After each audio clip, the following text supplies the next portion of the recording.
नमस्कार मु शिवानी आपण मानक शिवानी रेसिपीज को स्वागत। वीडियो देखिके जानी पारुथिबे आज मु कोन तयारी करिछि। आम ओडिशा प्रसिद्ध पूरी फेमस गजा बहुत गुडे टिप्स एंड ट्रिक्स सहित या तैयारी करबा सिखेबी। वीडियो को पूरा पूरी लास्ट पर्यंत देखंतु आ आपण माने भी या घरे निश्चय ट्राई करिके खांतु।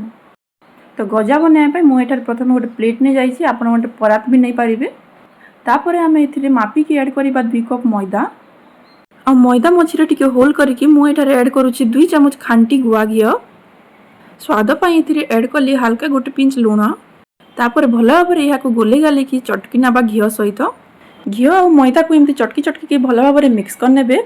आ एमती मुठा करके या को देखिबे जदी यार गोटे गुला तयारी हो जाउछि ताले जानिबे जे मिक्सचर टा पूरा पूरी परफेक्ट अछि। तापर एथिरे टिके टिके पानी ऐड करके यार गोटे डो तयारी करनबा। रुटी तैयारी करने जमी आपण डो तैयारी करथांती से सेम प्रोसेस रे यार गोटे डो तैयारी करेंगे। डो को बेसी पानिया करेंगे टिके टाण करके या चटकीबे। डो को भल भाव में चटकी नहीं या कवर करके छाड़देवी ए 10 ରୁ 15 मिनिट। तो यही समय रेडी करना आम खजा चासनी से गैस रे गोटे सस्पेन नहीं जाइए। जो कप रे मैदा मापी से सेम कप रे मापिकी गोटे कप चीनी ऐड कली आधा कप पानी। 2 कप मैदा मुझे गोटे कप चीनी ऐड करी। तापर ये 2टी इलायची पकेली बास्ना पाई और गोटे फल लेंबू को काटिके पकेली जहाद्वारा कि चासनी पूरा पूरी पानिया होकर रहिबो। ठंडा हो सारा पर भी 2-4 मिनट या फुटिया छाड़े। सुगर सिरप को बेसी मोटा करेंगे। हाथ में चेक करके देखिए जदि यार गोटे तार बोली तैयारी होताले गैस को ऑफ करदे। सुगर सिरप रेडी हो जाए साइड रे रखिदेली। खजिया बनाया डो भी पूरा पूरी परफेक्ट तैयारी होती।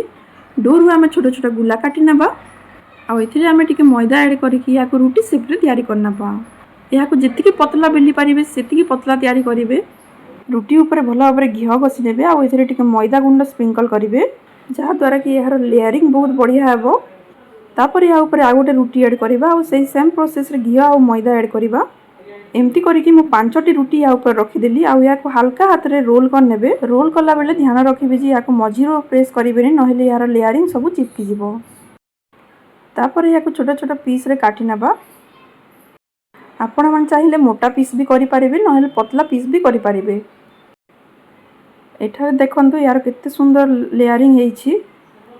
खजा को बेलिबा टाइम रे केबे मझिरु प्रेस करिवेनी। या हल्का हाथ रे रोल करिवे उपरु आ तलु।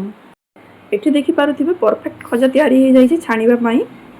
गैस को मु लो मीडियम फ्लेम रे रखिछि। आ टिके नख उसुम बळी तेल हला परे आमे सब खजा को इथरे ऐड कर दबा। तापर या उल्टे पाल्टे 2 पट साइड रे भल भाव गोल्डन ब्राउन कलर आसिया पर्यंत फ्राए करना। एठी आपण मान देखि पारुथिबे पूरा पूरी क्रिस्पी खजा तैयारी हो जाइछि। आ यार लेयर सब भी पूरा अलग अलग हेकि बाहरी छी। ए खजा सब को बनै के रखिथिबा सुगर सिरप रे ऐड कर देबा। आ या 2 पट साइड रे भल भाव कोट करना। चासनी रे बुड़े के बेसी समय खजा को रखिबे नै नहेले या बहुत मीठा हे जिवो।